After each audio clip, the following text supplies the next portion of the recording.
Lower cost per sample.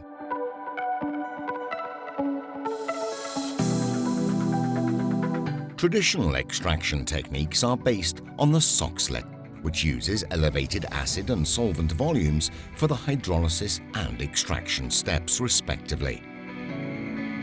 The ETHOS X offers a substantial reagent and waste reduction thanks to the use of the closed vessel technology. While Soxhlet and automated Soxhlet systems demand around 100 to 200 milliliters of reagents per sample, the ETHOS X only requires 35 milliliters. The low reagent consumption, in combination with the higher productivity and competitive initial investment, offers lower costs per sample.